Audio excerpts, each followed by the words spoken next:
Welcome to CFL Classics. I'm your host, Chris Schultz. Today we'll go back to the 1987 Eastern Divisional Final between the Toronto Argonauts and the host, Winnipeg Blue Bombers. Now, the reason both of these teams made it this far was by playing great defensive football. During the regular season, Winnipeg gave up a league-low 409 points. Toronto was second with just 427 points allowed. It was the combination of the Argo defense and the brutally cold weather conditions that would keep this game close early. I remember very clearly the grass field at Winnipeg Stadium, frozen solid, and the first quarter was a continuous experiment as to which type of shoe performed the best. In the end, many players switched from football cleats to basketball shoes to gain more surface contact. Let's get to the game, a game no one gave Toronto any chance to win. The Argos haven't had an obvious number one quarterback this season. Today it's Gilbert Renfro, and he'll be backed up by John Conjemi. Gil Fennerty in the backfield is the Eastern Rookie of the Year. The big play man in the Argos pass attack is number one from the left slot, Darryl Smith. Up front, there's 540 pounds of offensive tackle, Chris Schultz on one side, Kelvin Prunster on the other. Defensively for Winnipeg, the Blue Bombers use three men up front, including Michael Gray in the left end. The linebackers are well known around the league and certainly to the Argonauts, who have dubbed them the Magpies. In the Winnipeg secondary is the leading interceptor in the CFL, Roy Bennett, on the left corner. The Bombers' offense is directed by Tom Clements, Shenley nominee, outstanding player, East Division. Willard Reeves, the leading rusher in the league, returns from an injury today. The receivers are perhaps the best quartet in the CFL.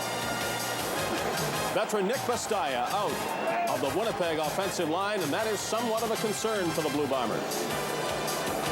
The Argo defense, they're not household names, but they have played very well, especially in recent weeks. Those front men followed by Don Moan, Doug the Tank Landry, and Willie Pless in the linebacking section. In the defensive backfield, Darnell Clash is perhaps the most exciting, the former BC Lion. This is the first time the Winnipeg Blue Bombers have hosted a division final since 1972, when they lost the Western Final to the Saskatchewan Roughriders. And the 87 East Final is underway. The kickoff to Dwight Edwards, and he brings it out to the 45, the 50, and out to the 54-yard line of the Toronto Argonauts. So the Argos will start the game offensively with good field position. Dwight Edwards, a good return of Trevor Kennard's game-opening kickoff. Well, this great return allows Gilbert Renfro good field position. Gilbert Renfro, who missed 9 weeks with a knee injury. This is his 4th game since coming back. Darryl Smith in motion on 1st and 10 at the Argo 54. Renfro, quick drop, throws, and it's complete down to the 48-yard line of the Winnipeg Blue Bombers to Jeff Smith. That'll be good for about 8 yards for the Argos.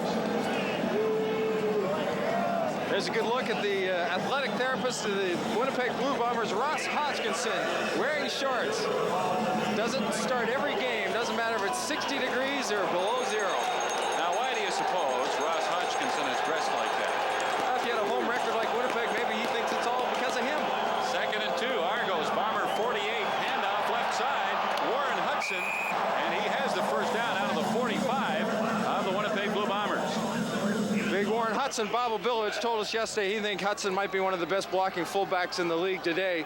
Has great size. It's 6'2", 2 1/4 from the Oshawa Hawkeye Junior football program. They'll need him today, take on those big linebackers of the Bombers. That's Danny Barrett looking on from the sidelines. He is not playing today. John Conjemi, the backup quarterback. Renfro on the Argos, 1st and 10. Bomber 45. Renfro, lots of time. Now he is chased. He fumbles the ball. And the Argos get it back at the Blue Bomber 47, but they will lose a couple of yards. Well, with the weather being a little bit cooler as it is, the ball on your hand doesn't sit as well as it would on warm weather. So when he starts to run, he's got to make sure that ball comes up close to his chest. The strength of the hand doesn't matter now. That football becomes slippery when it gets colder. Mark Seal, Michael Gray, and James West all in that play. 2nd down and 12. Argos at their 47. We're just underway in the East Final at Winnipeg Stadium. Sold out Winnipeg Stadium. Renfro. The pocket collapses, and he is down at the 49 of the Blue Bombers.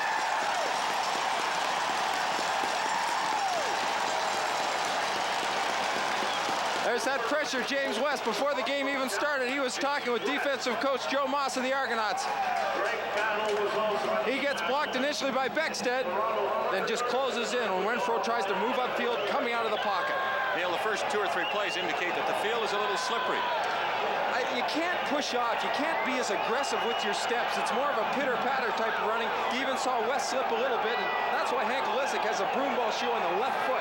3rd and 13, Olesic kicking into the wind, and he gets a good one off. Darrell Sampson at the Bombers 6. And he gets out to the 10 and is down there.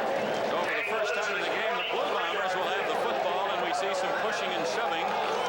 Vernon Paul and Don Moen, and we saw a lot of that in the 2 games these 2 teams played to close for the regular season. Tom Clements, who has a lifetime percentage passing of over 60%, starts his team off at close to the 11-yard line. He'll try to mix it up. Try to set that defense of the Argonauts, a very aggressive defense, back on their heels early, keep them guessing. Bombers, of course, won the Grey Cup in '84. The Argos in '83. Tom Clements wants to throw the first time he has the ball, and he has Nick Araki up at the 20-yard line for a gain of close to 10 yards. The scheme, the defensive scheme that the Argos play, they try to force you to throw to the outside and underneath the zone. They play an awful lot of zone even when they blitz. And Tom Clements was telling yesterday, he said it's a low percentage pass, but if we can get Araki and our inside receivers to the outside, we will take advantage of that. Well, that's one of the things that Tom Clements does better than any quarterback in the CFL, and that's rolling to his left and throwing and getting good zip on the ball. 2nd and 1. It's a reverse to James Murphy. And he's cut down at the 23-yard line. Murphy only gets 4 yards, but that's enough to give the Blue Bombers a first down. Well, show him a little bit of everything. Mike Riley out of the bag of tricks starts that reverse. That reverse has been successful with Murphy's abilities to run the football as well as catching it. But they have another little twist, and we may see that later in the game. They have a reverse pass off that same play. Murphy has been out the last 3 weeks with a pulled hamstring. Got a good test there. Appeared to hold up well. Bombers 1st and 10 at their 23. We're 4 minutes into the game. There's no score.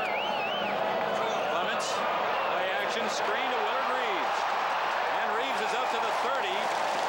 Maybe the 31-yard line. Selwyn Drain brings him down. Willard Reeves also back from injury. He's been out 6 weeks handling the ball for the first time. That Willard Reeves was healthy and rested, and that's the key. One of the great plays against the zone defense is you're going to get the linebackers dropping back is run the screen, but there you see Don Moen and Willie Pless. They were more in a man type of coverage there. They were standing beside Reeves when he caught the ball. The gain of nearly 7, 2nd down and 3. Blue Bombers, the ball just beyond their 30-yard line. That's Araki in motion. Finally throws now. He wanted to throw the hitch screen, it looked like, to Nick Araki. Pulled up on that and then tried to get it to James Murphy, but it sailed over his head. Well, to get that hit screen even started, getting out of the hands of the ball to the hand of the quarterback, is you've got to seal that side of the defensive line, not allow any penetration to come upfield. Rodney Harding was able to get by the offensive lineman, get his hands up, and it destroys the play. And if they did throw the hitch to Nick Araki, that would be a first because it normally goes to a wide receiver. 3rd down and 3. Blue Bombers at their 30. Bob Cameron has the wind with him. It's not that strong, not as strong as it often is here at Winnipeg Stadium. Cameron aiming this one for the sideline, and what a job he did.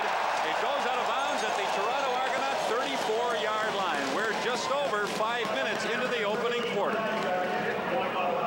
Toronto offensive line coach Ellis Rainsberger meeting with his troops on the sidelines. The Argos have just punted the ball to Winnipeg, and a face masking penalty against Toronto has given the Bombers the ball at the Winnipeg 32-yard line. 1st and 10, 7:50 left, opening quarter. There's no score. Clements to Willard Reeves. And he's out near the 40.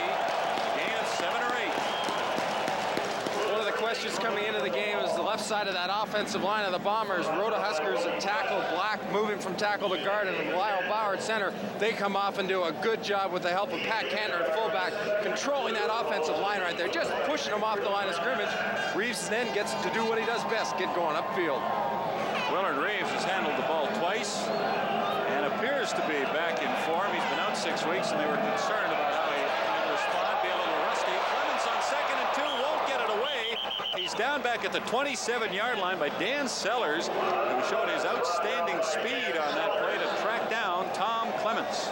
Well, Sellers' quickness is what makes this play. Clements, I think, feels he's got to the outside. He's got Willard Reeves in front of him, but Willard Reeves is covered. But just accelerates that angle, cuts off the angle, and makes the tackle. That's the second time in a row, Neil, the Bombers have had 2nd and short. The last time they had 2nd and 3. This time 2nd and 2, and unable to convert. They'll have to punt, 3rd down, and 16 to go from their 27.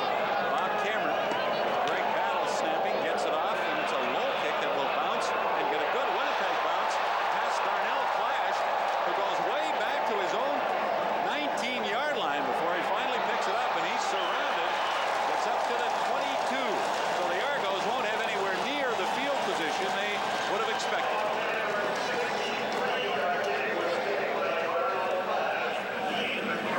Darnell Clash was injured on that punt return as the ball bounced by him, and again, Neil, he slipped. Clash slipped a little bit after the ball bounced. So this field at Winnipeg Stadium, natural grass, very hard, frozen. They had a tarp on it earlier in the week, but it's still very hard, and it looks to be quite slippery. The gas heaters on the sideline do help when you come out, especially the guys on special that just play special teams, don't have a chance to get into the game as much as the starters. They'll stand by those heaters, keep the legs warm. Last thing you want to do is have your feet slip up from under you and then pull a groin muscle or a hamstring. Darnell Clash appears to be all right as he leaves the field under his own power now. The Argos with a football for the 3rd time in the game will start at their 22-yard line. This is their worst field position. Scoreless game, 6.5 minutes left, opening quarter. Gil Finnerty had Blue Bombers in front of him, trying to make a move, and he lost his footing and will lose a yard or 2. Great battle playing the middle for an injured Daryl Patterson. They like what they see in battle, great mobility in there, just squatting down, letting the running back come to him. He's able to keep his feet. Finnerty tries to make that little jig move, come back upfield. Battle just closed it off. 2nd down and 11. Argos, they lose a yard. They're at their 21-yard line. Renfro in the pocket. Throws, and it's batted down by Stan Mikowas.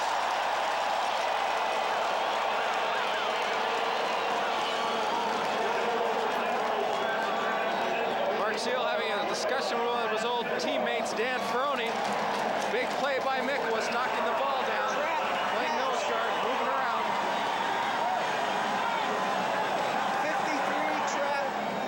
Tom Clements discussing a play that he's getting from upstairs, or perhaps suggesting to the spotters that he call. 3rd down and 11. Argos at their 21. Hank Olesic, for the 3rd time in the game, will punt. And he hits a beauty. Sampson back at the Bomber 37 falls and is cut down at the 38-yard line. What a punt by Olesic, given the wind. It traveled 52 yards. 5.5 minutes left in the opening quarter. Whenever you play on the road and it is tied at the end of the first quarter, in a way, you're the visiting team, you feel like you won the quarter, especially when the opposition has the #2 offense in the league, which is led by quarterback Tom Clements. Neither team is really handling the weather or the field conditions very well, and the longer that happens, the more the advantage to the Toronto Argonauts. I remember vividly the confident feeling we had on the sidelines heading into the second quarter. We thought as long as we didn't hurt ourselves, we could win the East and earn a trip to the Grey Cup. The second quarter is coming up right after this. Outstanding defensive play has played a big role in getting both the Toronto Argonauts and Winnipeg Blue Bombers to the CFL East Final, and it certainly showed through in that first quarter. A scoreless opening 15 minutes, and the second quarter begins with Rodney Harding back in the game, and the Blue Bombers 2nd down and 6 at the Argo 41. The Roy Bennett interception setting up this good field position. And Kantner, the pass over the middle, and he looks like he has a first down. The Argos defense do not mind giving Winnipeg those passes to their running backs. Their style of defense is to drop Landry, Bowen, and press back. Because of their quickness, they feel you can throw to those pursue and get them before they get the first down. Cantor just got the first down that time. 1st and 10 Bombers. Argo 35. Handoff Willard Reeves left side. And he's down to the 22 of Toronto.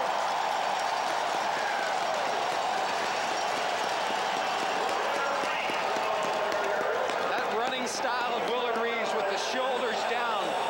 Not too fancy with the footwork. He'll make one slide to the left, little cut right there, and get everything going forward. Always going forward. Willard Reeves with a 14-yard run. The Bombers in scoring range in a scoreless game. 1st and 10. Argo 21-yard line. Clements, lots of time. Finally gets it away for Kerry Tuttle. And it's complete at the Argo 14-yard line. Mike Riley said he wanted to move Clements around, and he was going to do it as much as he possibly could. And here's a great example. Looks like it's a straight drop back. Then he rolls. It's going to his left. He looks back, and now a quick spin to the backside. He's got me confused. I wonder what the defense is thinking. Then he hits Tuttle just underneath the coverage of the linebackers. It's a quarterback's dream to have that much time to throw. 2nd down and close to 3. Blue Bombers just inside the 15 of the Argos. Clements to Willard Reeves. And he's down near the 10. And looks like he has a Blue Bomber first down. Landry and Don Moen made the stop. Though Willard Reeves seems to be fully recovered from both a knee injury and a shoulder injury that kept him out the last 3 games of the year. Good cut right there, back against Quest, but the pursuit of Landry and Moen take away that cutback. It is a first down, the Blue Bombers at the Toronto 11-yard line. Nearly 3 minutes into the 2nd quarter at Winnipeg Stadium. No score. Clements directing traffic and handing off to Willard Reeves. And he has 5 once again through the middle. This is the kind of running from the Bombers that we didn't see when Lester Brown was playing at running back in the last 2 games. And I don't think it's that Lester Brown isn't able, and he's a very competent running back, but it's a different style of running back. Look at Willard Reeves. Again, he picks his way through, nothing too fancy. He gets through and finds a seam. He's gone. Lester Brown's more of an outside runner. 2nd and 5 from the 6. The Bombers could get a first down at the 1. Clements throws in the end zone, hits the upright. It was intended for James Murphy, who was well covered by Clash. But it hit the upright, and the Bombers opt to send their field goal team out. Darnell Clash has to get up in James Murphy's face and do it quickly. Tom Clements had no chance to wait because Kulka in a defensive stunt was coming around and came free right up the middle. I believe that Clements was just throwing that ball away anyway. James Murphy was standing there in the end zone. Looked like Clements was trying to get rid of it. Trevor Kennard will attempt a 13-yard field goal with Bob Cameron to hold. And Kennard puts it up and through. So we have the first points of the Eastern Final, and the Blue Bombers get them 3 minutes and 37 seconds into the 2nd quarter.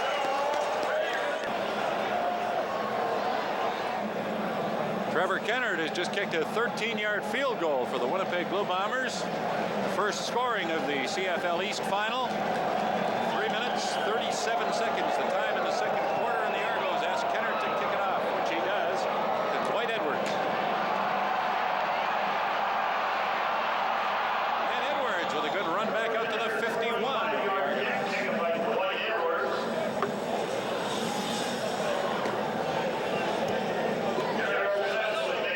Special teams is a big part of football. Coming down and making the coverage. Daryl Sampson, that's how he made this football team, and he ended up being a starter for most of the year in the defensive secondary. Very valuable part of this Bomber football team. He looked again, Neil, like he was running downfield rather carefully so as not to lose his footing. Well, you've got to be tentative in this situation because you want to explode downfield and make the big hit, but you also want to end up in your face, and that's what can happen if you just make the big plant and try to push off.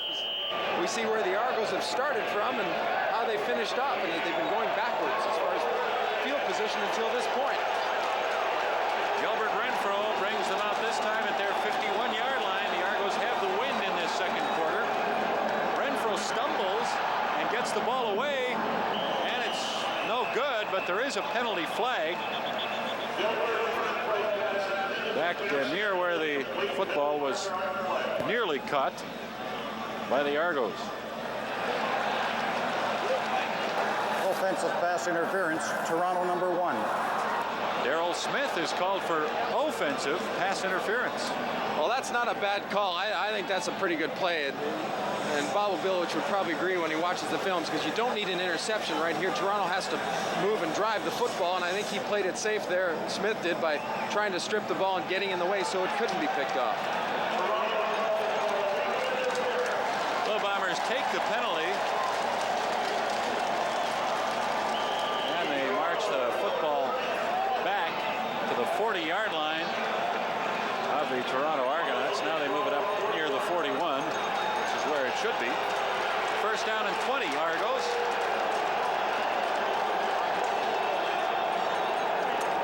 Renfro again. Big pressure. Renfro looking for a center screen. Has Finnerty, but he's brought down by Fowler and Flagel as he flew across the Argo 45-yard line. Renfro back. The knees 100%, trying to get used to that brace, but showing some cool there when he's rolling out. Great deal of pressure, but he never takes his focus and attention off where the ball's to be thrown. Finnerty finds a spot on the field. They're still able to hook up, even though he looks like he's running for his life. Finnerty, a big part of the Argo passing game this year. He caught 53. Second down and 14. Argos, they're at their 47. Renfro to Daryl Smith, complete and out of bounds at the Blue Bomber 49-yard line. Very, very close to an Argo first down. Well, there you go. You got to get to the outside. You can't get to the outside unless you get help from your running backs. Shenley nominee, Rookie of the East on Delbert Fowler. Gill the thrill Finnerty. Doesn't have to be pretty, but Fowler wasn't close to the quarterback. They're going to measure for the first down. The Argos don't have a score in this game yet, Neil, but they have had their moments on offense. Renfro has thrown some very, very good passes. Just like any game, I think you've got to start to get into a flow, and it was very choppy for him earlier on in the game. As I said, they were running all different types of plays, play action, running plays, going deep. I don't think they were concentrating too much on one specific or particular area. Now he seems to be into a flow. 24-year-old Gilbert Renfro dueling it out with 34-year-old Tom Clements. Interesting contrast in the quarterbacks today. The measurement shows that the Argos do have a first and 10 at the Blue Bomber 49. Winnipeg leading 3-0, and Renfro with big pressure is able to attempt the pass and save the loss. Huge pressure. Delbert Fowler's got a cast on his right arm because he's got a broken bone in his hand, but he's been such a big part. Michael Gray on that left defensive end working against Warren Hudson just really comes around. Hudson's going to have to square his body up and meet Gray on the line of scrimmage. You can't give Gray that room to move, because if you give these guys with quickness some room, they'll go around you. Delbert Fowler comes out and Daryl Sampson is inserted. The Blue Bombers go to 6 defensive backs. The Argos on second and 10. Renfro throwing long for Daryl Smith, and he has it. He's down to the 8-yard line. And he gets up and gets to the 1. They ruled that Smith wasn't down at the 8, and he gets it all the way to the 1-yard line. Well, there's that defense that Mike Riley told us about, that nickel defense where they take a linebacker out and insert another defensive back. It's Sampson, but now we've got Flagel man-on-man with Smith, and Smith just gets to the outside, gets by Flagel, and then comes back to the football. Wasn't that some throw by Renfro? Oh, great throw. Just enough to get it over the shoulder of Flagel and bring Smith back into the inside. And Daryl Smith is shaken up on that play, and we're going to see a lot of this afternoon. That field is like pavement, and when players get hit and hit the turf the way Daryl Smith did, they're not all going to jump up. Well, as you said, Bob, that ground is real hard. It rocks you when you hit it. You know, and there's another look at Gray. This time he's on with Brewster, and Brewster just gets the arms out in front of him, keep him to the outside. It's a little bit, the battle's a little bit evener when Gray goes against Brewster, an offensive lineman, because the size, there's not a great size differential, but the running backs have to get up in the face of a blitzing linebacker or a defensive end and really take away that neutral area. That nickel defense is something new for the Bombers, Neil, with 6 defensive backs, and the way it worked that time, we may not see it again. Riley said he wanted to throw it in as a twist and try to mess up Renfro in his reads, because that's exactly what it should do. But you said we might not see it again. First and goal, Argos. Blue Bomber 1-yard line. Renfro keeps, and he's in for the touchdown, but there are penalty flags.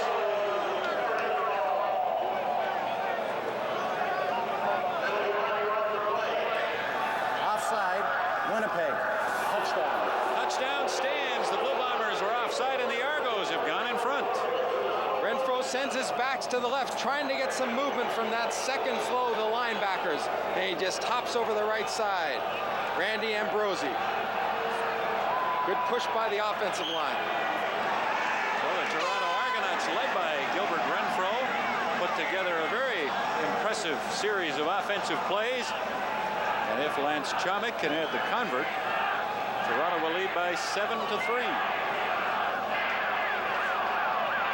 John Congemi holding. And Chomick, who's been hot lately, makes no mistake. So with 8 minutes and 42 seconds left in the second quarter, Toronto got out in front. Laser X, the home laser tag game. Get ready for the revolution. Join Team Red, Blue, or whatever color you choose. Just dial up any color and you're ready to blast anyone. Team up with your own color or go rogue and blast them all. Revolution has quick slide reload plus a 300-foot range. You can get the Laser X Revolution double set. Batteries not included, extra blasters sold separately. For more information, visit laserxcanada.ca. Must be 18 or older to go online. Laser X. Want to create your very own video games? You've got it made with Pixicade, the video game maker that turns what you draw into playable video games. Draw your game with the specially created Pixicade markers. Snap a picture in the Pixicade app, and in under 30 seconds, you can play your very own video game. The interactive Pixicade books show you how to create amazing games. Start with simple, then level up to more complex. Pixicade also lets you make head-to-head games, or go for the high score. And the best part, Pixicade lets you share with other gamers anywhere. Plus, the power-ups let you solve as your games evolve. Pixicade Video Game Maker. It comes with 2 codes to make 1,600 games on up to 2 devices. For more information, you can log on to pixicade.ca. Must be 18 years or older to go online. Smart device not included. Wi-Fi connection required. App download required for play. Ask permission before going online. Now you can draw and play with Pixicade. When you go all out, you realize the farther you go, the better it gets. You secure a campsite that doesn't require reservations, find a water park that doesn't have lines, and realize that even out here, you're never alone. Why hold back when you can go all out with Canada's best-selling 4x4 SUV brand? All Out Clear Out is here. Select owners can get up to $4,500 in discounts on 2022 Jeep models, plus $1,000 toward your monthly payments. Good look at Tyrone Jones getting those cleats cleaned up. They'll do it every time they come off the field. And on the field, the Blue Bombers are first and 10 at their 35 after the 73-yard punt single by Hank Olesic. Which has Toronto in front 8-3. Here's that hit screen to Jeff Boyd, and he leaps Daniels. Dave Daniels gets an extra yard or 2 that way, but is down at the 39, and will have a gain of 4 yards. It's funny that Riley would tell us he doesn't think they've been sticking with that go screen or quick screen enough, and we've seen it 3 times today. Good pursuit, good job of Daniels coming up and forcing him back inside, and there's Kulka and Landry. 2nd and 6, Blue Bombers. They're 39. Clements with a high percentage passing performance in this first half. The Bombers have a hard time generating points, and this one is no good. Intended for James Murphy in the center field area. But it was nowhere near Murphy or anybody else for that matter. One of the goals for the Winnipeg Blue Bombers and Mike Riley in training camp this year was protect their quarterback, Tom Clements. Number 2 is the key to this football team. Willard Reeves takes a fake and has to step up and explode into the linebacker. If he doesn't get position and get below the face mask of that linebacker, that's what happens to you. And he doesn't like it. Willie Pless exploded into Willard Reeves, who who's wondering what happened. Well, you got to figure Pless has got a 6 or 7 yard run. Reeves has to take that fake and come out, so he's got to be prepared to pop somebody, and he was just a little bit unprepared. Bob Cameron is shaking his head because the Blue Bombers only have 11 players on the field for this punt. Cameron takes the time count violation penalty. They're moving under 5 yards back, and Benny Thompson was the man guilty of not being out there on the special teams, and that's one of the reasons why he's playing ahead of Ken Haley in this game. Because of his aggressiveness, his size, and his ability on special teams, and Cameron makes a good move because, you know, he might have been able to get away with it if Toronto was only rushing 10 people, but they have 11 men up and only Darnell Clash back. 3rd and 15, Blue Bombers at their 29, 2:14 left, first half.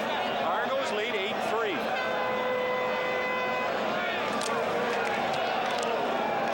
Cameron's kick into the wind, short, but he gets a good bounce out of it. Clash at the Argo 50, and he runs out of bounds back at the 43-yard line of Toronto, which I don't imagine would please Bob Obilovich. Well, I think in a situation, unless you get a clean return, as Bob Cameron shakes his head, not happy with the way he's been kicking the ball, I don't think, up to this point. You might as well play it safe and just go straight ahead and protect yourselves, get down on the ground, and make sure you don't get a chance to lose or get the ball stripped, and give your offense good field or the best field position possible. Clements is 10 of 15. Renfro, as you can see, 8 of 14, but bigger yardage for Gilbert Renfro, over 150 yards.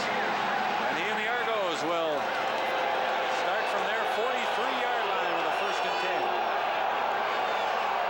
And it's a screen to Hudson. He is cut down by James West at the 43 or 44. West, the Eastern Shenley finalist, is outstanding defensive player. Boy, West's ability to read what's going on in the backfield while he's dropping back, and that's what he's doing. He's back downfield and then just come upfield with a vengeance. Argos gain maybe half a yard on that. We'll call it 2nd down and 10 from the Toronto 43.5. Renfro, good time, throws, knocked away by Petway, intended for Pearson, down at the Winnipeg 25. Here's a case where both the offensive player and the defensive player have good position. It's up to the throw. And I don't know how you can get much better than this. Petway's got great position. Pearson's working to the inside, waiting for the ball to be led. Petway just gets that left arm up and knocks it away. Good defensive play. Rookie Ken Petway, he and Benny Thompson, the defensive halfbacks for the Blue Bombers today. All-star Ken Haley sitting out. Haley could play, but the Winnipeg coaching staff feel they're better off with Thompson and Petway. Well, when it comes down to games like this, in conditions like this, it's best to have the special teams or a strong group of special team players, and that's where he feels that Thompson excels not only there, but in the defensive secondary, and has been getting better and better every time he's played, so he's on a roll, we admit. 3rd and 10, Argos at their 43, a minute and a half left. First half, Toronto leading by 5, and Hank Olesic punting. It's a short kick, but he'll get a bounce out of it. And Vernon Paul scoops it up at the 30 of Winnipeg and is back to the 33 or 34. So with a 1:26 to go in the first half, Blue Bombers get the football back. Vernon Paul wants a no yards penalty, undoubtedly.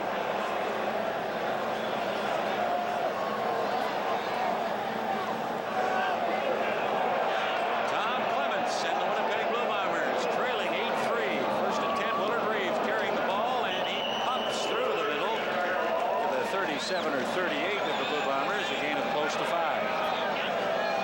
It was interesting when we were talking with Mike Rowley, knowing that Willard Reeves' shoulder was fine and he's got a knee brace on, the knee's supposed to be 100%, but mentally, was he ready to get in there and take a shot? You know, everyone has a way of preparing themselves differently and reacts differently to injuries. He practiced well, and it looks like while he's running the football that there aren't any problems. 2nd and 5 or 6 for the Blue Bombers. Clements throws intended for Tuttle, but it's way over his head along the sidelines. And you can perhaps hear a rumbling of discontent among the fans at Winnipeg Stadium as the Argonauts have played an outstanding defensive first half and have shut the Blue Bombers' vaunted offense down. Well, fans want a reason to get warm, jump up and down, and have some fun in this normally explosive offense has been really controlled by this aggressive, I guess the best way to call it or describe this young Argonaut defense is aggressive.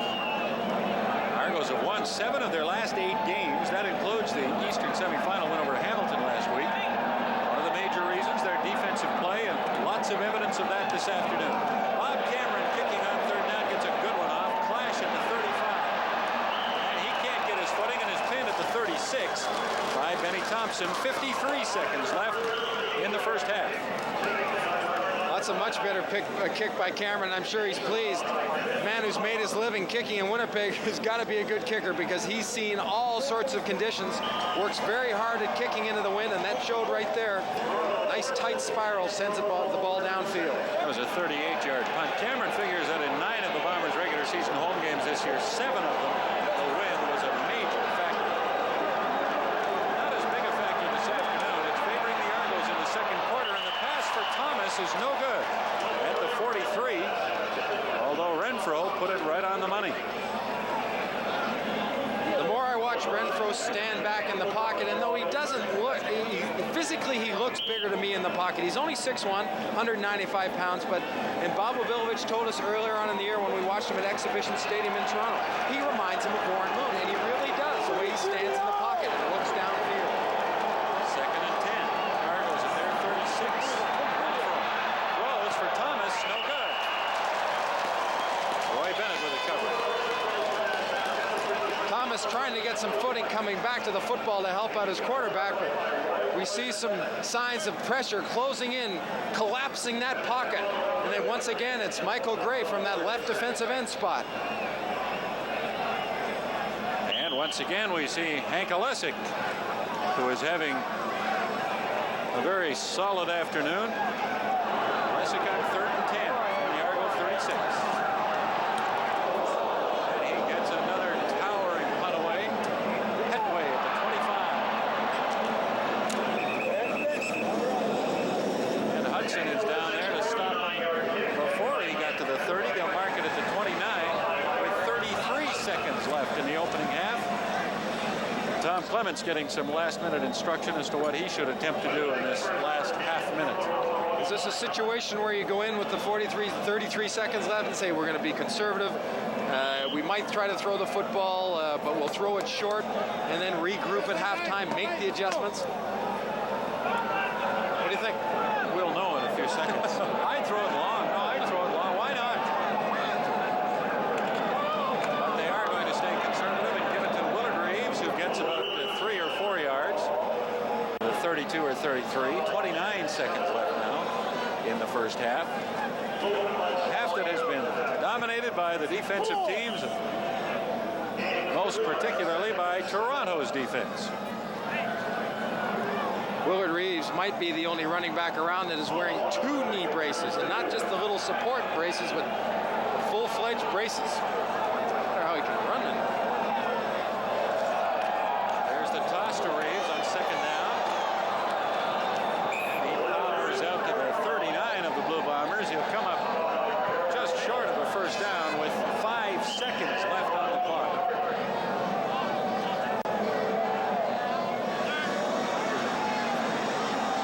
Thinking they might get a chance to get the ball back. We call a timeout. 5 seconds left in the first half. Bob Wilbovich has to be pleased by the way his team has responded today. The defense always aggressive, turning them loose. The offense starting to get into a routine. Renfro throwing the ball. You know, and we talked about this yesterday. Can they maintain the intensity? Winnipeg's been off for 2 weeks. They've been dying to play some football, whereas Toronto's with 2 intense games, finished the season with Winnipeg, then in a battle with the Tiger Cats. They've sort of been on a roll. Tom Clements and the rest of them have just been waiting to get back in the football game. Is this first half just an example of the lull, the letdown that they've had, having not played? I'm a little surprised at this decision, Neil. It's 3rd down and a yard. Blue Bombers at their 39, 5 seconds left. Clements keeps and gets the first down out across the 40 to the 41. I said I was surprised only because if the Bombers didn't make the first down, and Toronto with 3 seconds still on the clock would have had a shot at kicking a field goal, but they gambled and they got the first down. Their other option, of course, was to punt. And Mike Riley obviously decided he didn't want any part of that. And the possibility of a block punt. Well, they're going to keep that short yardage team in there. Tyrone Jones is in there playing tight end. Ed McQuarters Jr. James Murphy back as a safety in case there's a bad snap or a fumble or something, but none of that. Clements takes the ball and kneels, and 32,900 has sold out Winnipeg Stadium are extremely quiet as the Argos take a 5-point lead to their dressing room. The best part of halftime in this game was going to the locker room because it was the only warm place in the stadium. By now, the players have adjusted to the conditions, but surprisingly, Winnipeg can only score 3 points in the first half after scoring 554 in the regular season. The feeling for Toronto in the locker room was, hey, if we get one turnover on defense, our next game would be the Grey Cup. Going into the third, we knew the field would be more difficult to move on. Therefore, it would come down to simple plays and toughness. The third quarter is coming up after the break. One of the things as we look at Tom Clements that Gil Finnerty said the Argos had to do today was take the crowd out of the game, and they certainly did that in the second quarter. Toronto dominating the second quarter, and they will kick off to start the second half. Alesic doing the kickoff, and it goes out of bounds at the Blue Bomber 39-yard line, a twisting type of boot by Alesic that the Argos very nearly got down to touch before it went out of bounds. Interesting to see Hank Alesic with his glasses on. He wears glasses normally just for reading. I didn't. Offside, Toronto number 13. I guess they help him place those kickoffs as precisely as he placed that one into a pocket and squirming toward the sidelines. As I say, the Argos very nearly got down to grab that ball before it went out of bounds, but it did go out, and Alesic will have to kick off again from the Toronto 30 this time. This year, having the kickoffs spot move back from to the 30, from the 45 to the 35, has made a lot of difference in the way people have kicked off. The only one I think that can compensate for it is Hank Alesic because of his strong leg. Well, we'll see what Alesic tries this time. Will he boom it deep, or will he try to place it short again? Well, he hits it high. It's not going to go very deep. Jeff Boyd at the Blue Bomber 45 catches the ball and very nearly had his head taken off by Dave Daniels. Daniels, who was offside on the first kickoff, as you said, nearly ripped Jeff Boyd's head off. Bombers have the win in this third quarter. They trail 8-3. Tom Clements completing more than 60% of his passes in the first half, but for only 75 yards.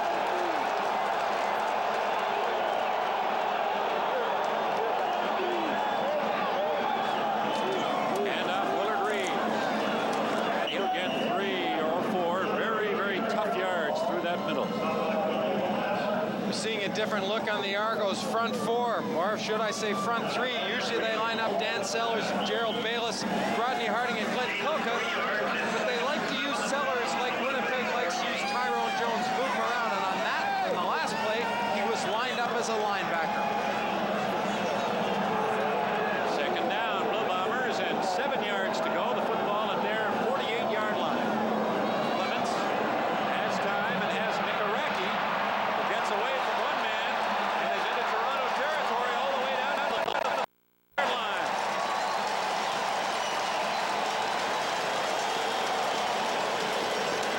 Iraqi could work out to be a very important part of this offense as this afternoon goes on.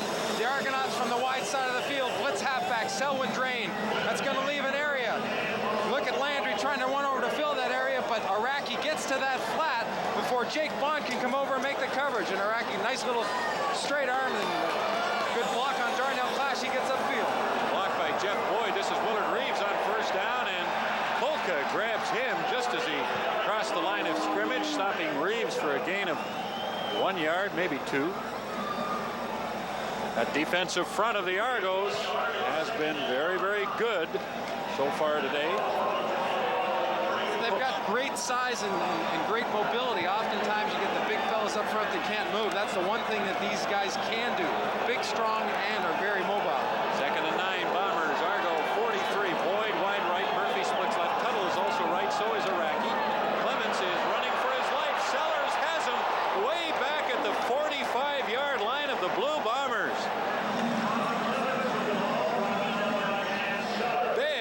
offensive play for the Argos, taking the Bombers completely out of scoring territory. Again, we get to see Sellers in that great speed. Landry up front takes away the running back. Now there's no one there to take the outside because the offensive line has all stepped down to take it the way the blitz from the inside. Sellers comes free on the outside. Did you say the Bombers didn't block that very well? Well, what the Argos looked like there was Winnipeg during the season, confusing an offense.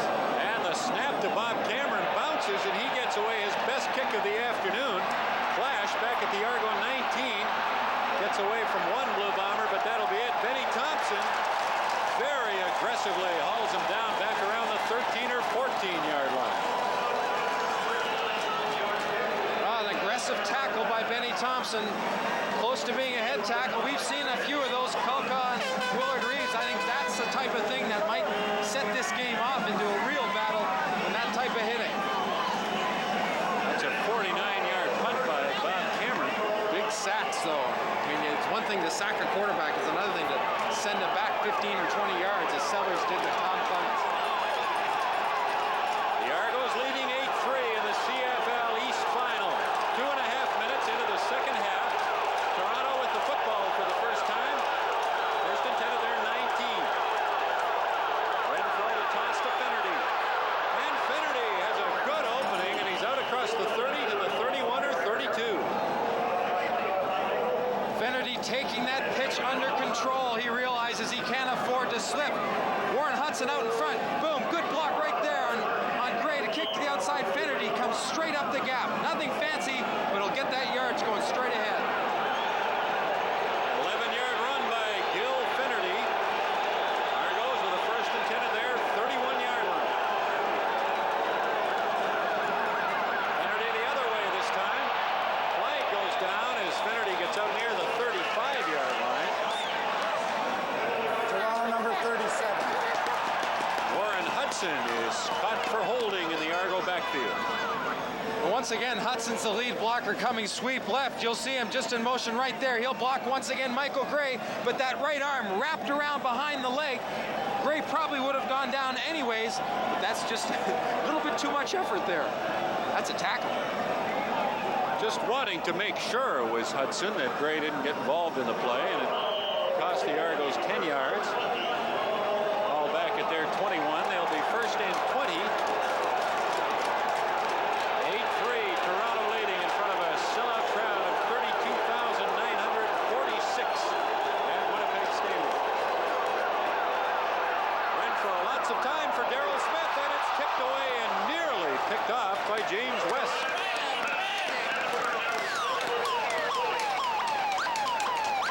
Throwing into a crowd. West backing up into his zone area. Now Smith doesn't, I think he could go a little bit further. Got to get both of those arms up. He's expecting Flegel to knock his chops out. The ball almost bounces right into West's hands. A lot of Blue Bombers where that football was thrown that time. Second down and 20, Argos from their 21-yard line. Dwight Edwards in the game, and he splits wide left with Darryl Smith. Renfro throws over the middle. Smith has it out to the 40-yard line of Toronto. A yard short of an Argo first down. Good read by both Smith and Renfro. It up at the 41. It looked to me like the official put his foot down at the 40, but now they spotted at the 41, so that'll be very close to a Toronto first down. And Darryl Smith has been a big factor in this game. Certainly has. If they keep making the reads like they did there, you see how close they really are to a first down.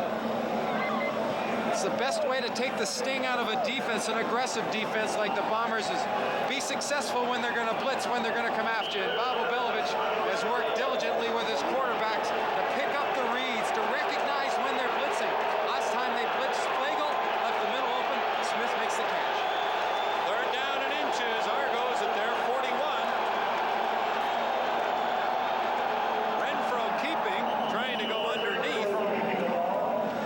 He did not get much, but he probably got enough to get the first down. Well, it's the traction. You'd want to get down and behind one of your big linemen and push away, and you've got nothing for those cleats on the shoe to bite into. Makes it tough. They will measure it again. And the Argos do have the first down just beyond their 41. You know, the interesting thing is, without Ken Joyner, the Bombers knew that Darryl Smith was the man that could hurt them. And certainly they've built their defense around stopping him, and yet the Argos have been able to work Smith. And success with Gene Thomas earlier on makes them realize he's a legitimate receiver too. You can't forget about him. First and 10, Toronto. They lead 8-3, 10 minutes left, third quarter. Renfro has Pearson this time. And he's thrown out of bounds, but not before. He advances the ball close to 8 yards. Defensive back Benny Thompson is down on the field. Looks like he's favoring his right hand or right arm.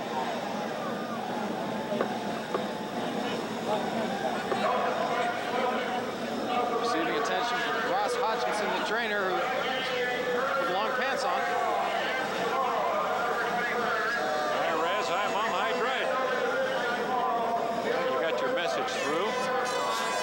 Benny Thompson is disturbed, giving one of the officials an earful. I think he's downright hot. Yeah, you can say that. Yeah, well, he's hot. Holding his stomach then as he left the field. Just appears to be winded. Well, those receivers downfield will take shots at you. Darryl Sampson in to replace Thompson. Argos 2nd and 4. The ball at their 48-yard line. Renfro to Johns. Tony Johns in the game. It's to the 51. Close to a Toronto first down.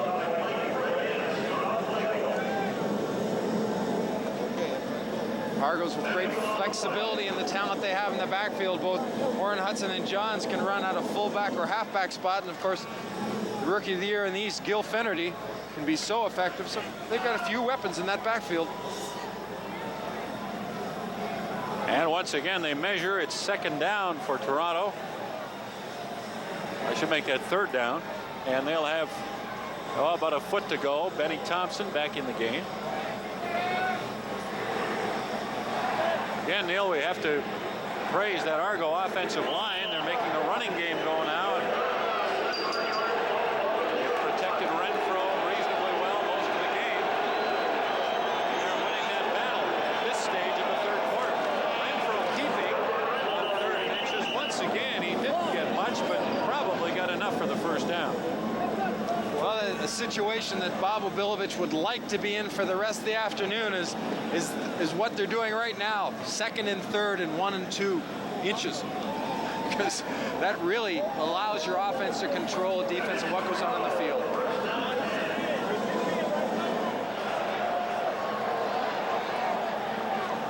Argos 1st and 10 of their 52. Renfro with big pressure gets the ball off, complete to Fennerty.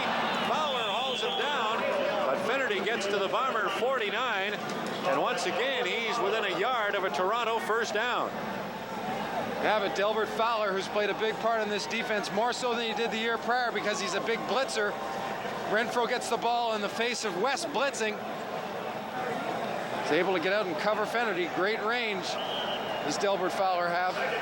Cast or no cast. Well, I talked before the game about the comparison in the quarterbacking situations here, but Gilbert Renfro has done some job this afternoon. Argos leading 8-3, 8 minutes left, third quarter, and Toronto using up time as they work into the wind in the third quarter. On 2nd and a little bit, Johns carries, gets a little bit, but he might have a first down. Once again, they'll probably have to measure.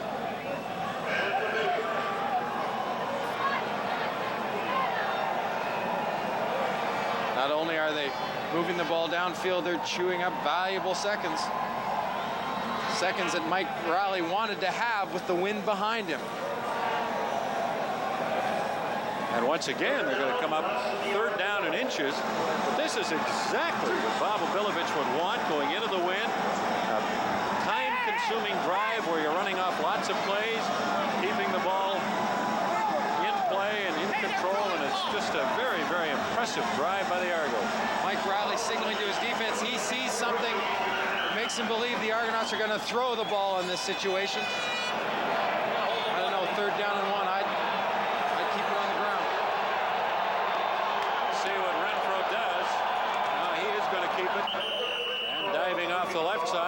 gets a Toronto first down. 7:28 left, third quarter. Argos leading the Blue Bombers 8-3. The winner advances to the Grey Cup game next Sunday in Vancouver. Barry Tuttle and members of the Blue Bomber offense trying to stay warm. Well, this drive accomplishes a lot of things. Takes the time away from it with the wind behind them, chews up the clock. It gets the offense very cold. It's tough to get the momentum back, get things rolling when you stand around for 6 or 7 minutes at a time. Renfro throws on first down. It's complete. Paul Pearson makes the catch, and Roy Bennett very quickly makes the tackle. Gain of 4 or 5 yards.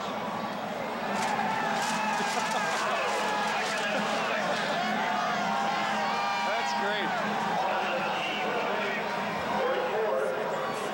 Tough to sneak up on anybody, though, wouldn't it? Well, we see all sorts of different clothing and efforts to stay warm here this afternoon, but nothing quite like that. He'd be a popular guy if they were all full. 2nd and 6. Renfro will throw. He just got it off with Michael Gray all over him. It falls incomplete. And the Argonauts, after eating up a lot of minutes on the clock, are going to have to give the ball back to Winnipeg. Michael Gray trying to inject some enthusiasm into a Winnipeg football team that seems to be standing around and waiting for somebody else to do it. Starts off for good protection. They're not bringing everybody, but Gray pushing back. Prudster getting in the face of Renfro and then introducing him to the ground. They have to get some fire back, and whether it's on defense or special teams or offense, somebody's got to do it. 3rd and 6. Argos, Bomber 44. Alesic to punt. Into the wing. That hasn't bothered him all day this time. He gets a poor one off. His worst kick of the day. It comes way back upfield. The Bombers scoop it up and are up to their 31 or 32. Let's see now. There's some discussion as to who has the ball, but it's Winnipeg football. 5:54 left, third quarter. Argos lead by 5. Most Canadians with mesothelioma were exposed to asbestos fibers at work, whether it was in construction, shipyards, mines, or other jobs. And the effect it has on families is devastating. Asbestos manufacturers knew that their products caused cancer, but they hid that fact in order to increase their profits. We want justice for our clients. Miskin Law is dedicated to helping Canadians obtain compensation for mesothelioma claims. Get justice for your suffering. Call Miskin Law today. Why is everyone talking about Navage and nasal irrigation? I am one who suffers from chronic sinus infection. You need to clean that crap out of your nose. Navage is simple. Your nose is the body's air filter, but it's not perfect. Navage is a drug-free way to help flush out allergens, mucus, and germs using powered suction. Join nearly 3 million Navage users so you can breathe better, sleep deeper, snore less, and stay healthier. I love this thing. It's nice to breathe. Navage. Clean nose, healthy life. My highlight was helping my dad look at bad in the sky. Look, Dad. Upgrade. We got to try on loads of new glasses. What about these? And learning to say tengo hambre in Espanol. Oh, and knowing who would win the next face-off. Miss, please try our 4 highlights too.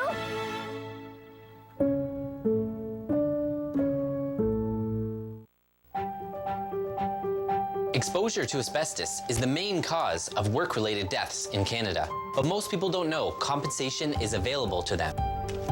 Miskin Law is the leading law firm in Canada dedicated to mesothelioma victims.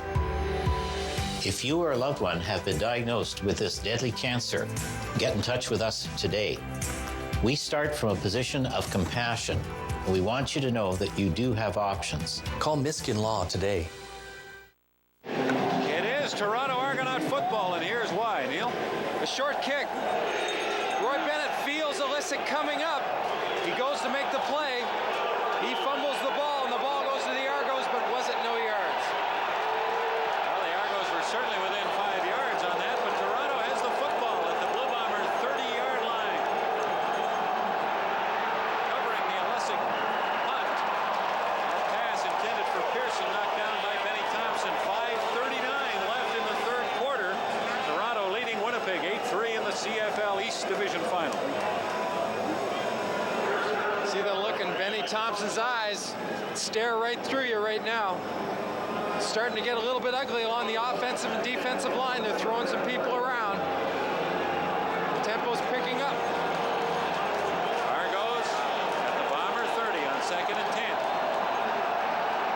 Renfro is hit just as he tried to throw the ball, and it drops incomplete. Michael Gray making the contact. Once again, Gray's trying to do what he can to fire up. They're blitzing from the backside. Halfback Ken Petway. Here he comes. I think it was his left arm reaching around Michael Gray that just wasn't able to, or enabled him to get his hand on the right arm of Renfro before he threw the ball. Lance Chomick has been red hot. He will attempt his first field goal of this game. He's made 15 of his last 17 over the last 3 games. This will be a 37-yarder into the wind, and Chomick hits it very poorly. The ball hits the upright. Is fielded in the end zone by Ken Petway, but Lance Chomick, who has been the hottest kicker in the CFL, hit that one very poorly. The Argonauts get a point out of it, and with 4:55 left in the third quarter, they expand their lead to 6 points. It's 5 a.m. and you've tried every pillow trick you know. The stack, the flip, even the triple-double. Yet you still wake up with neck pain, back pain, and zombie brain. It's time to break your sleepless cycle with Nuzzle, the NASA-inspired pillow that provides zero-gravity support. The secret is thousands of nano-coil fibers. Each one pushes against gravity at the microscopic level to gently support your neck and cradle your head for a feeling of plush weightlessness. But here's something you'll only get with Nuzzle. It's the world's first and only pillow that has 2 adjustable inner layers that adapt to how you like to sleep. For stomach sleepers, the slim layer provides just the right amount of softness and support. For back sleepers, the medium layer maintains straight spinal alignment. And for side sleepers, both layers combine to provide the maximum support, so you wake up pain-free and happy. It is so super soft and supportive to my neck and back. With the Nuzzle pillow, I could have soft, medium, or firm all in one pillow. Nuzzle has been vigorously lab tested and is proven to hold its shape, not just during the honeymoon phase, but for 1,001 nights and days. Plus, Nuzzle is 100% machine washable. And here's the coolest thing about Nuzzle. It's made from the same phase change fabric NASA uses in real spacesuits to regulate an astronaut's temperature. When you get hot, Nuzzle automatically responds by cooling itself off, so you're always at the optimal temperature. During this special TV offer, you can get your Nuzzle pillow for the factory direct price of just $99.99. But wait, for everyone who orders right now, we'll give you an instant 50% discount. That's just $49.99. Plus, it comes with a Nuzzle 90-day money-back guarantee. Call 1-800-713-8635 or log on to buynuzzle.ca. Order now. Lance Chomick attempted a field goal but didn't quite make it to the tee. He's got a broom ball shoe on that left foot, but the plant before he went down, the all-important foot to stabilize him, slid, didn't get all of the ball. And the Argos got a single out of it. They now lead 9-3, 4:50 left, third quarter. Willard Reeves on a first down play, and he pops across the 40 to the 41. He'll have a 6-yard gain.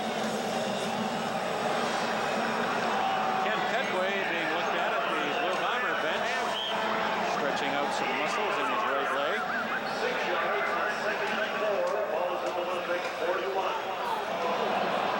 And that field goal that didn't quite make it.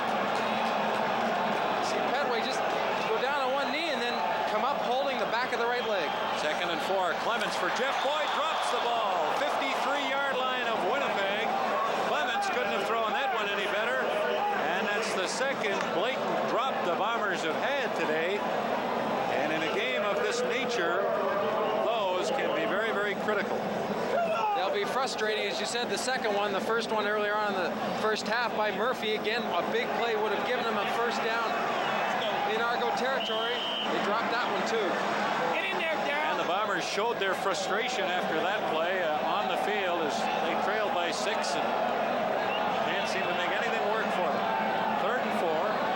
Cameron to punt, and he has a low spiral that clashed chases down way over at the 20 of Toronto, and he has very little choice but to step out of bounds at the 24. 3:50 left, third quarter, the Eastern Final, in Toronto leading by 6. Well, if you were searching for a look of concern, you could find any number of them here at Winnipeg Stadium right now as the Blue Bombers trail the Toronto Argonauts by 6 points in the CFL East Final. 3:50 left, third quarter. Argos after a Bob Cameron punt, our first and 10 at their 22.5-yard line. Renfro has gone all the way at quarterback. He has the game's only touchdown. And he tosses to Gil Finnerty. And Finnerty picks up 6 or 7 around that left side.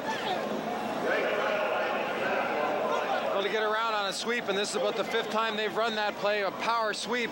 Got to have the front control on the front side of the line. Schultz stepping around Fowler and sealing West off. Ferroni pushing people downfield. Turns into a street fight when it gets into that situation. He's got to knock some people down and keep going.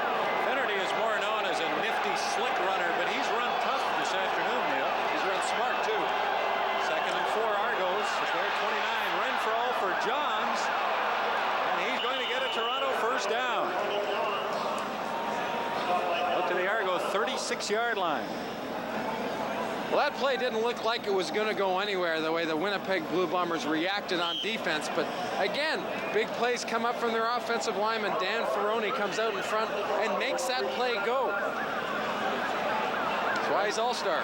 That's right. Renfro brings the Argos out with a first and 10 at their 36.5. 2:25 left, third quarter. Renfro throws. Pearson is wide open. And he'll take this one across center field into the Blue Bomber 54-yard line.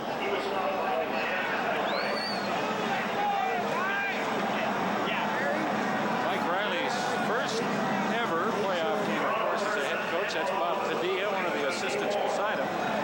Riley told us that he's had more fun in the last 2 weeks than at any time in his coaching career because of the way his team has practiced and been enthusiastic and all the rest of it. I don't know if he's having a lot of fun right now. He won't remember that fun if they don't come out of this game a winner. Finnerty on first down has a big hole and gets to the Blue Bomber 43-yard line, 11-yard gallop. Again, straight up the field, a check step to the right, then he gets parallel and goes right up. Tucks that ball away. That's held tight to the chest. The fingertips over the end of the ball.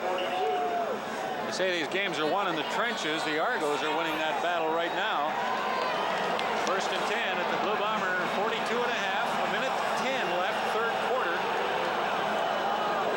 Renfro, after hesitating, tosses to Finnerty. He's tripped up as he crossed the 40 and got in near the 39-yard line. Bit of a double pump by Renfro to get Finnerty the ball as Willard Reeves looks on across the field. A little bit of a scuffle going on by the Argos bench. Bombers have had a hard time getting any offense going in this third quarter, Neil, but they've also had a hard time getting their hands on the football. I think the Bombers have only had the ball twice in the third quarter. Toronto has really controlled the football. Argos looking at a 2nd down and 7 at the Bomber 39.5. Renfro, short drop. Darrell Smith has it. The 25 gets away from Petway down to the 20-yard line. Darrell Smith, having some game, gives Toronto yet another big play. Smith getting inside position once again. Aggressive defense. Scott Flagle's on the right side. He'll almost make the hit after West, but the middle is open because it's been vacated by a blitzing Scott Flagle. Smith makes the adjustment, gets inside of Petway. Smith, 6 catches, 130 yards, and some superlative throws by Gilbert Renfro, who looks for Smith again but won't get him this time. Down at the 11-yard line of Winnipeg, and that play will end the third quarter. The Argos will now have the wind in the fourth quarter, and they also have a 6-point lead.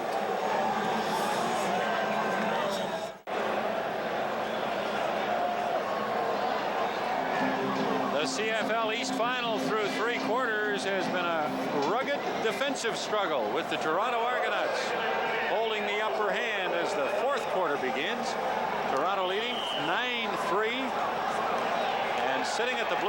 20-yard line. Dwight Edwards into the game for Gene Thomas, and he splits wide right. Jeff Smith to the left with Darrell Smith. And Renfro looks in the end zone for Pearson, and he can't catch up to it. Ken Petway with the coverage.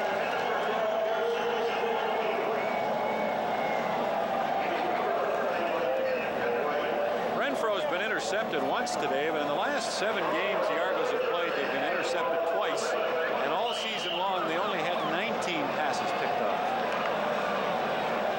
It's a real credit, too, because they started the year young quarterbacks and quarterbacks that haven't been around as much. He tends to throw some interceptions with Chomik still with that broomball shoe in the left foot. 3rd and 10, a 27-yard field goal attempt by Lance Chomik, and it is through there. And the Argos make it 12-3. And a 9-point lead has to feel a lot more comfortable to Bob Obilovich than did a 6-point lead.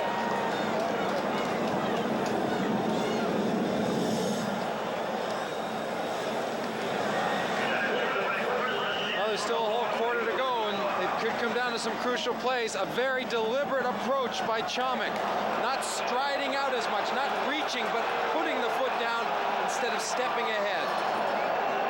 Tom Clements in the Bomber offense under the gun now.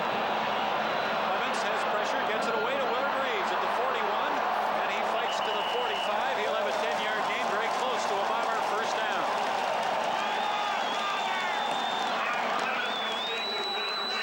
There you go, that's what you need. Tom Clements doing a little bit of freelance, rolling out of the pocket, having his receivers adjust to the situation. Maybe that's what they weren't doing in the first half. Willard Reeves finds an opening for Tom Clements to throw the ball to him. 2nd down, Blue Bombers, and about a foot to go. And Clements wants to put it up and won't get it off. Back at his 38-yard line, Kolka sacked him back there. You'll often see teams pass on 2nd and inches. Well, Glenn Kolka comes off and then stops. Lets the tackle lean ahead and then goes around him. Rhoda Huskers goes for the big hit. Kolka backs off a little bit. Just quickness gets around to the outside shoulder, makes the sack. Clements appeared confused, too. He was staying out there. I don't know if he didn't realize it was 2nd down, that last play, or not. He waved the players off the field. Maybe he just wanted to go for it. But on 3rd and 6, the Blue Bombers will have to punt. As we're going to say, that 2nd and inches pass is good, as long as you don't get sacked. So Bob Cameron is called on once again, and he's kicking into the wind now. And he gets an outstanding put away. Flash back at the 29, and he won't find any room at all. Benny Thompson down there. He's been in 12 minutes, 59 seconds left in the 4th quarter. Well, the Toronto Argonauts are very close to being number 1 in the East. They laid the Blue Bombers 12-3 in the East final with 12 minutes and 45 seconds left in the 4th quarter. Renfro to Finnerty on a short pass. West has him after a gain of 4 or 5. Well, they can feel it. Before the break, I was watching the Argonaut bench, and they were all had 4 fingers held up. They say, 1 more quarter, it's ours. Good job by Kelvin Prunster's getting Gray to go to the outside, and then Finnerty just slides up inside. But that pursuit again, the Bomber defense is not backing off. 2nd down and 6 for the Argos at their 33. Renfro to throw, and it's no good. Up at the 39, Thompson. Good close coverage on Jeff Smith. And the fans here at the stadium finally have something to cheer about. Well, the Bombers went to that nickel the last time we saw it. They got burned. This time it worked well. Almost triple coverage on Smith downfield. Renfro tried to get the ball into Pearson, but Thompson comes up with a big play and a big hit. The Toronto Argonauts had the football in the 3rd quarter for over 11 minutes. Time of possession, 11 plus for Toronto. 11:05 to be precise, and that really is ball control football at its finest. Lesick had to haul down a high snap to get this punt off, and Darrell Sampson has it, and he nearly lost it as he crossed the 35 up to the 37.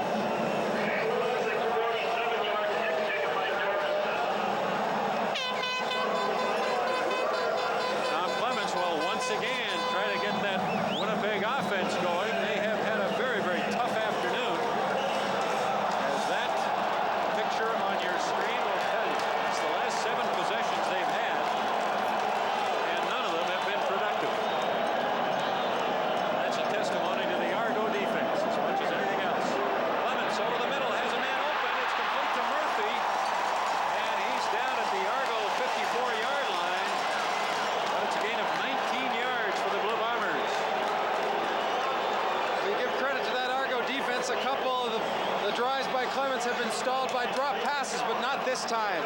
Murphy over the middle, taking advantage of that open gap in front of Jake Vaughn, the safety. Now, I'm sorry, now they're going into a hurry-up offense. I apologize, Neely.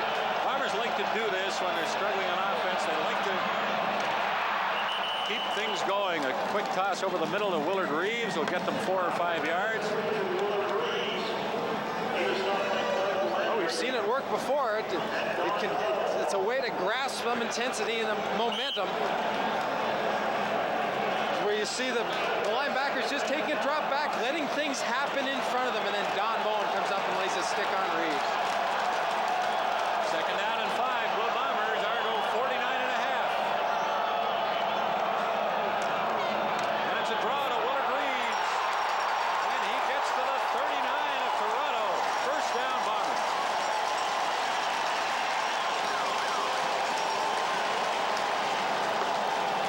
Motion is not unusual for the Winnipeg offense, but this is a little bit different. Watch him stop between the guard and tackle. He'll come up and block and seal right there. Pushes Landry out. Willard Reeves reads that and the rest of the blocks and hits it straight upfield. And the crowd has come to life. Bombers first and 10, Argo 39.5.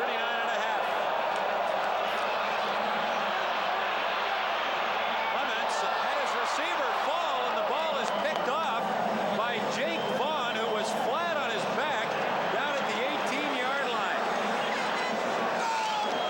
Perry Tuttle comes back. Clements has good protection. When Tuttle starts to come back to the football, again, as we've seen it this afternoon, he makes a plan and goes down, but the man covering him, Vaughn, behind him, is also on his back. Watch this. I mean, he might not be able to do that if he tried to throw it downfield. When it's going for you, it's going for you. And once again, 32,900 plus at Winnipeg Stadium become rather quiet as the Argos have snuffed out a Winnipeg thrust, get the ball back at their 18-yard line. Gilbert Renfro, I don't know if this is a quarterback draw or not, but that's what it turned out to be. And Renfro got 3 or 4 yards out of it. I think that last spurt from the Winnipeg offense showed the fans here that they can still explode at any time.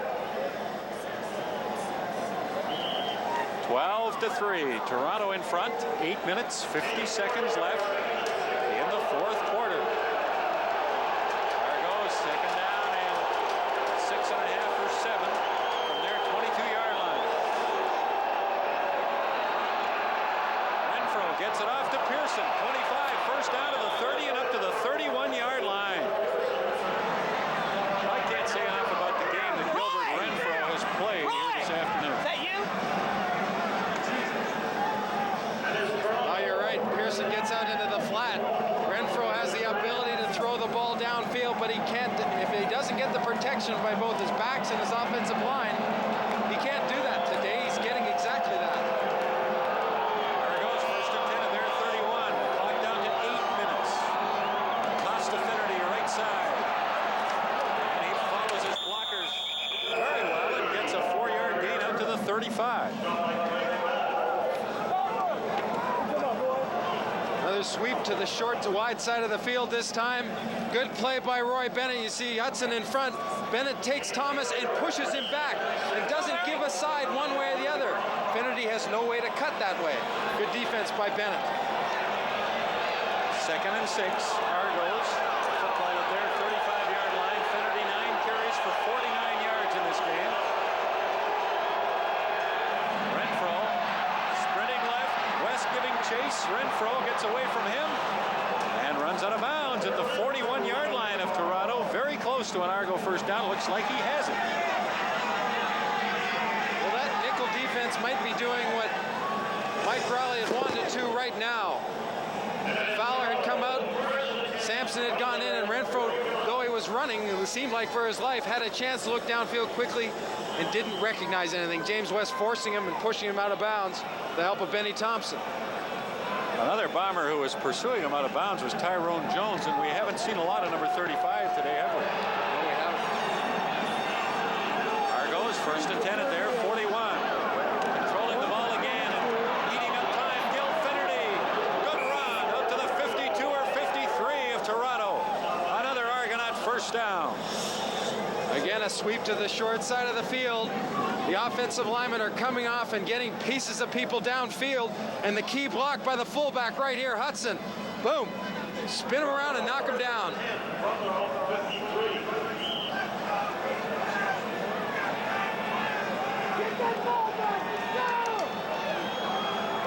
Now the running backs who normally carry the football have both had pretty good days today. John's carrying this time, and he finds some room across center field and into the Bomber 51 or 52 yard line. 5 or 6 yards for Tony Johns, and the clock keeps running, and it's down to 6:05 left in the fourth quarter. Argos leading 12-3. See Warren Hudson coming back in for Johns at the fullback spot, bringing a play in from the sidelines. Second down and 4 Argos. Blue Bomber 51-yard line. Renfro fakes, throws. Darrell Smith, who has performed a number of wonderful exploits downfield, catching footballs today, unable to get turned around to grab that one. Well, again, they've done a pretty good job on the clock and got themselves in a good position to kick the ball away and try to pin Winnipeg back in their own end inside the 10 or 15-yard line. 5.5 minutes left, fourth quarter. 3rd and 4 Argos at the Bomber 51.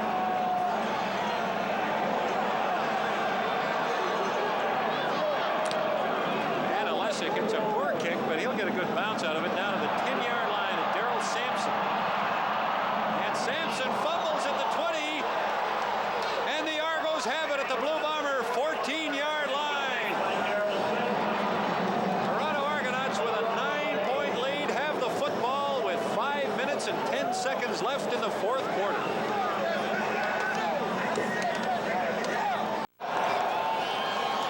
Darrell Sampson trying to run back.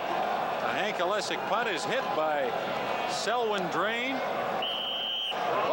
Out, and the Argos get it at the Blue Bomber 15-yard line with 5:10 left in the fourth quarter. Toronto up by 9 and with a chance to pretty much put it away if they can take it into the end zone from here. And here's Finnerty down near the 5. Finnerty close to an Argo first down. Finnerty leaving a trail of Winnipeg bodies on the field thanks to some good blocking up front by Warren Hudson, and another good job or a good effort by the offensive line getting out. Knocking people off, knocking them down, knocking them out of the way. They've just been doing everything to this Winnipeg defense today. 4 minutes, 20 seconds left. Argos will be 2nd and a yard at the Bomber 6. Johns carrying, good hold, gets down to the 1-yard line with 4:13 left and the clock running. Tony Johns with a nifty little move coming back behind the center after he takes the handoff, finding that opening and picking his way through.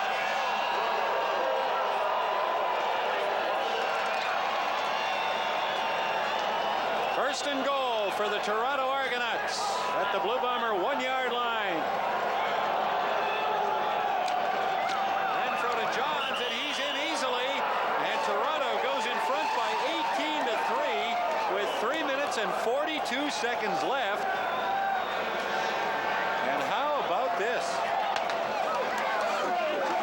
The fact that Toronto might win this game certainly was a real possibility, but Neil, they have manhandled the Blue Bombers for much of this game, particularly in the second half.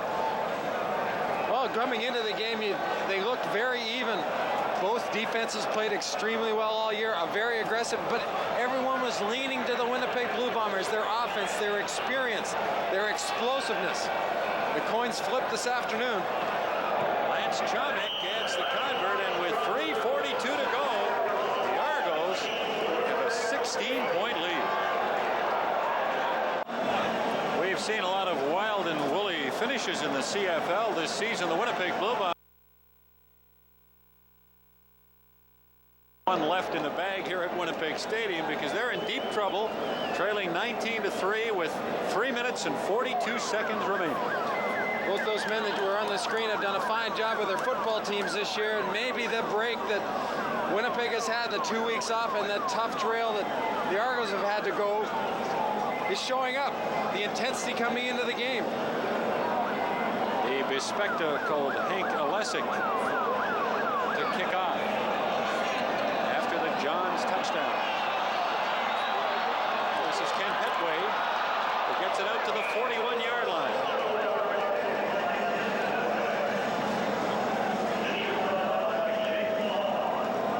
Blue Bombers have managed 201 yards in offense.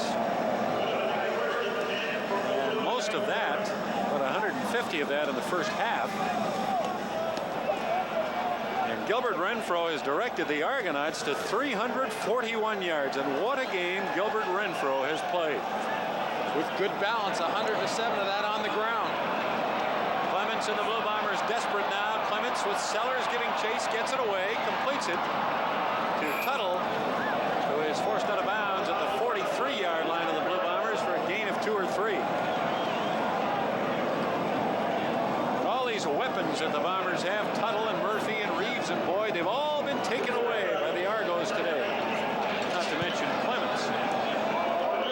Seems the only time this afternoon that Winnipeg has gathered some momentum and started to chug along is when Willard Reeves was catching the football and catching little dump passes over the middle. 2nd and 8 Blue Bombers at their 43.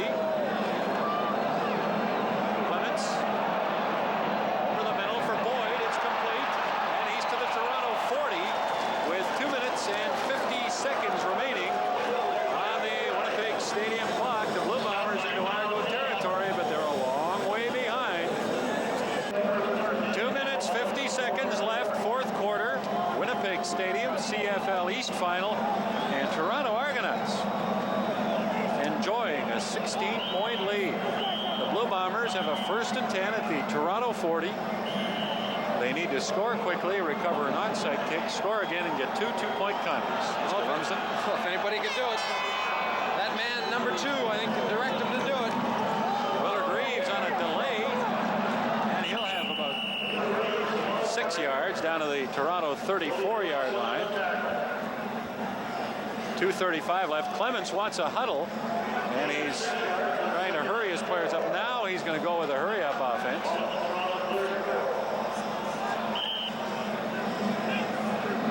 Second down and 4, Blue Bombers.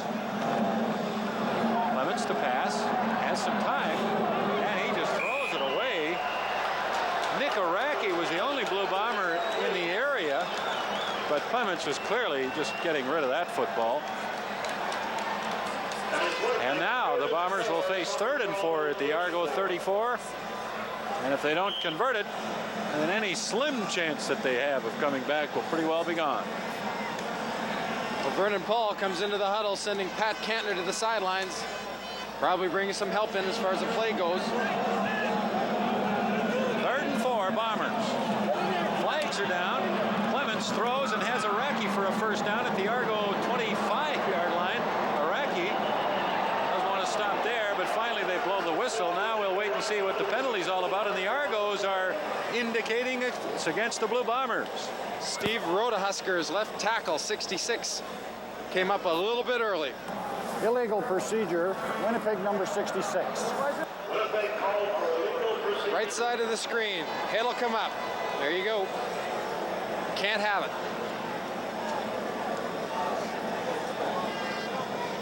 So it'll be 3rd down over for the Blue Bombers and 9 yards to go from the Argo 39-yard line. 2:17 left on the clock. Toronto 19, Winnipeg 3. Once again, Clements may be looking for the big man, Nick Araki, over the middle.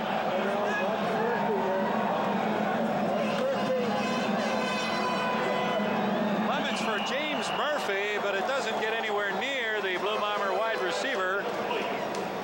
And that will just about do it for the Bombers. 2:12 to go.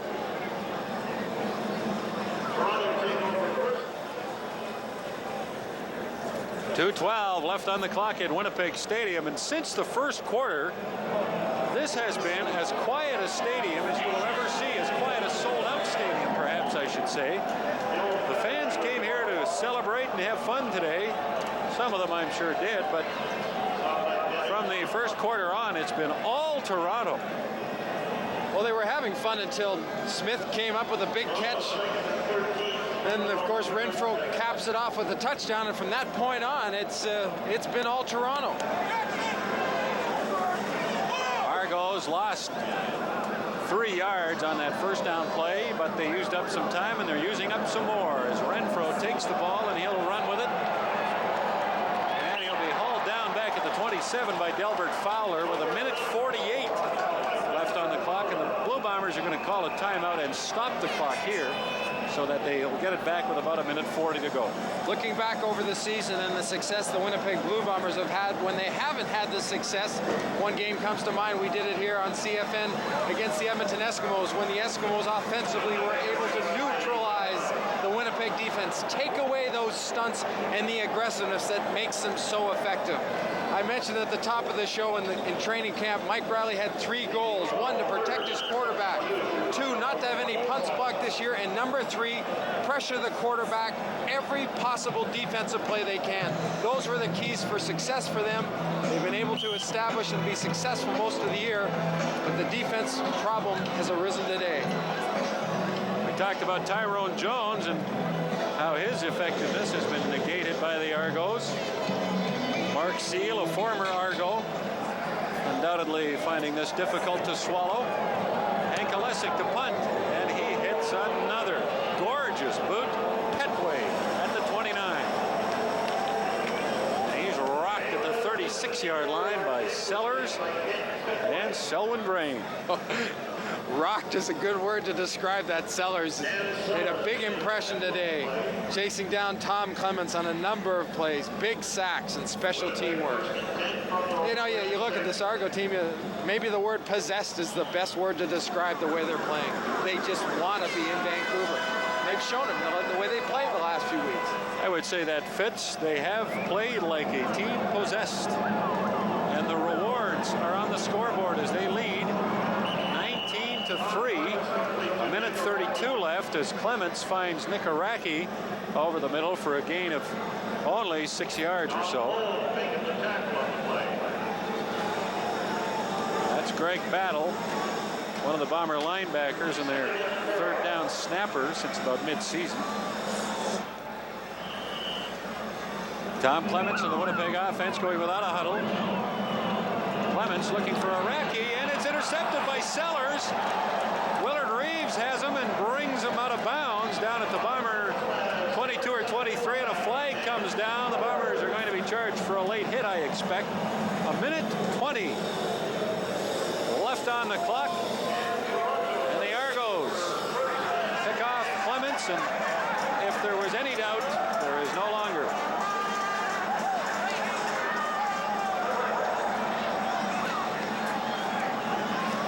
And we shouldn't really be surprised at the Toronto Argonauts' success. Maybe the way they're thoroughly dominating this game, but they have been hot. Gerald Bayless over the middle, controlling that guard center gap, is able to get up, time the jump perfectly, and get his right hand on a Tom Clements pass. And Sellers, as he's done all day, jumping in and out of that defensive set. That time he was playing like a midstream linebacker, moves on the ball and gets himself an interception. Argos 1st and 10 at the Blue Bomber 12.5-yard line. Toronto has won 7 of its last 8 games coming into this game. Now they fumble on that first down play, and the Blue Bombers get it back. But it's going to be too little too late for the Bombers, as there's a bit of a scrap after the fumble. Well, the ball seems to hit Finnerty's right elbow. Tries to cradle the ball in, and then he is hit by a defender. The ball just keeps going forward. Benny Thompson shows you the result. Well, I don't know why Benny Thompson would be celebrating anything at this stage of the football game. Emotionally, this is an unbalanced scale. Winning a football game of this magnitude, there's nothing like it. But at the other end, when you've had a great season, you just hate to see it end. It's kind of somebody wants to crawl up in that scoreboard, put another 15 minutes on the clock, because these guys just don't want to walk away losers today. Fighting with themselves all through the offseason. Why did they let this happen? Well, it does make for a long offseason, especially given the circumstances here where the Bombers are playing this final game at home, Neil, and it's been 15 years since they had a final here, and they lost that one in '72 to the Saskatchewan Roughriders. They were very confident that that couldn't happen again, but it appears it's going to. Clements finds Reeves on a first down play with 1:10 left, and Reeves drops the football.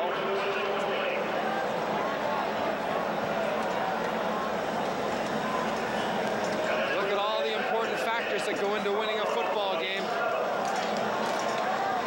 But Randy Ambrosie and his offensive line mates, I think, are the main reason the Argos are going to come out on top today. A great job of protecting their quarterback, keeping guys like Tyrone Jones, James West off of Renfro's back. A look of disbelief on Tyrone Jones' face. The scoreboard says 19-3 Argos, and it's not telling any tall tales. That's Perry Tuttle. Takes a pass from Clements and gets out to the Winnipeg 50 with 1:03 left.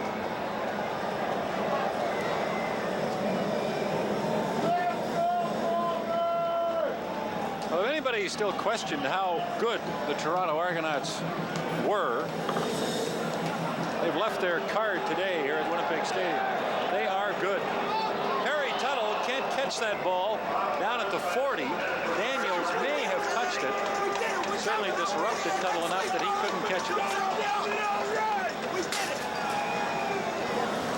David Daniels has played a good game at that halfback spot. They say Major was healthy and could have played today, but Daniels has been continuing to get better and better. They figured they'll leave him in. 53 seconds. As you can see, second down and 10. Blue Bombers at their 49. Argos leading by 16 points. Clements finds Cantner at center field. He gets away from one and then is down at the 54. He'll come up 3 short of a first down. Who could have imagined the Argos would hold Winnipeg to 3 points? Not that man. James West will be going to Vancouver, but he'd rather be going with his teammates. They'd give that all up right now to get a shot at that Grey Cup. 3rd and 3, Blue Bombers. Clements back there, has lots of time and finds Cantner. Will get up and try to run with it at the 46, but won't get anywhere. And that runs the clock down to 32 seconds remaining. Looking back over in the games we've done with the Toronto Argonauts and listening to Bob Obilovich in our meetings and him having a plan, knowing that this team would get better and better, and the people that he had, a couple of key injuries, that Renfro being one, missing 9 weeks of the season, but having people that go in and fill in. They've done a good job with this football team in Toronto. Well, that's putting it mildly. Here's Iraqi over the middle, and he'll have a gain of 8 or 9. The clock down to 20 seconds remaining. Iraqi has been, I guess, the Bombers' best offensive weapon today. He's been their leading receiver. Got 5 for 58 yards. As the Argos continue to celebrate, and well they should. They have played some football game at Winnipeg Stadium. They lead by 19-3 with 20 seconds to go. But keeping things in perspective, enjoy this win, the victory, and the plane ride back to Toronto, and have some fun for maybe a day, but more importantly, look forward to the next game, the last game. Clements going deep, and it's intercepted at the 5-yard line. Selwyn Drain with a football, and he brings it back to the 50-yard line, still going to the 53, fumbles. There is a flag, 2 flags on the play. And time is expired on the clock at Winnipeg Stadium. Game can't end on a penalty, of course.